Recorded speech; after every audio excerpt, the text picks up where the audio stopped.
And the onslaught of reviews continue.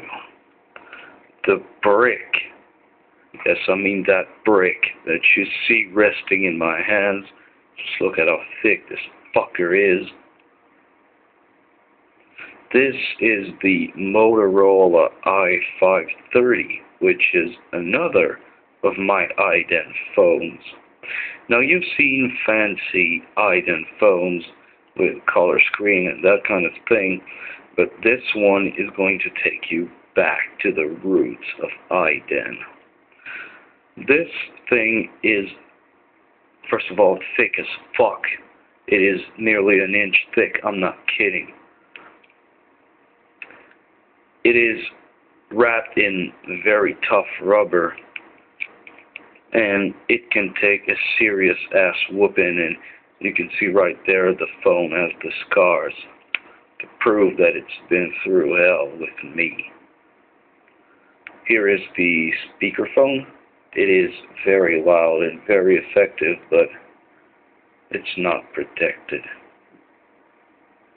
Well, there is a small metal grid, but that's nowhere near enough protection. On the bottom, you've got the charger port.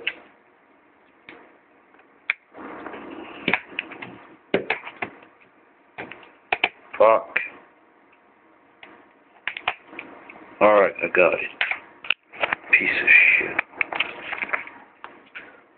Charger port.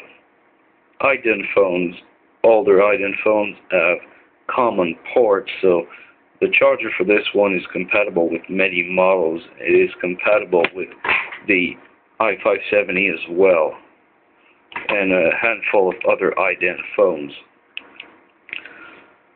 There is the headset jack right there. This is 2.5 millimeters as usual, but it is very hard to remove since it is well protected to keep dust outside. This is the push-to-talk button and 2 volume keys underneath.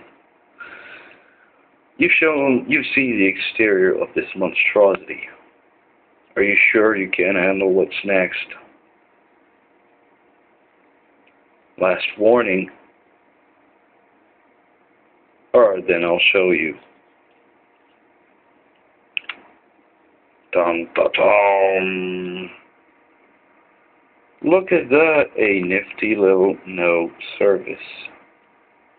Well, of course, since this is an older SIM, you can see the home screen. The battery's gonna crap out on me. Fuck this shit. As you can see, this is a very no-nonsense screen. The menu is also basic as hell.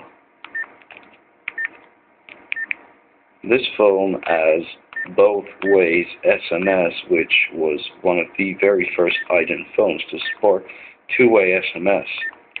Older mic phones could receive but not send text messages, which is ridiculous. Phone book works, but there are no contacts on my SIM card. What can I say? Ringtones are loud as fuck. Vibrate is somewhat weak, but then again, considering just how bulky this fucking phone is, I didn't really expect much else. Signal strength is very, very, very good. And I mean, it is really good. Despite operating at 800 megahertz only, the iDEN network dishes out some awesome performance. Call quality was also outstanding. Calls are clear, they're loud, and they don't sound cell phony. This is the closest as it gets to a good landline. Not much else to say. It has direct connect as usual, and it does that superbly, just like every other DC phone would. The screen, however, is pretty small, and, well, the green backlight again, but oh well. Here is the earpiece. It is pretty large, as you can see. One thing I don't like, though, is that the rubber coating underneath, when you hold this fucker to your ear, the sharp rubber kind of get uncomfortable after a period of time. Thankfully, you can put calls on speakerphone as well. Soft keys, which can be reconfigured as you see please. Menu, shut down, call. Other than calling, this key has no function. As you can see, I'm pressing it like a madman and nothing's happening. Four-way D-pad, no center key. Home screen button, call. Hanging up button, you get my idea. There is the microphone. It's pretty good. That's pretty much all I can think of, honestly. There really isn't a lot to say about this one. It's built like a tank. It can seriously take a fucking ass whooping. I mean, I've thrown this phone around just for the fucking pleasure of it, and it took a beating, and it just works just as fine. This phone can take an ass whooping and still work great.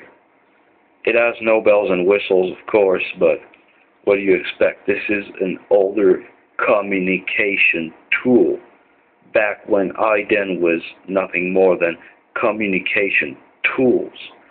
Now, I'm grateful we have some Blackberries and Motorola Android smartphone, but they're nowhere near as tough as this fucker is. Well, that was the Motorola i530. This might be of interest to iDEN users. Otherwise, consider this a little history lesson about iDEN and a presentation of one of my best older iDEN phones.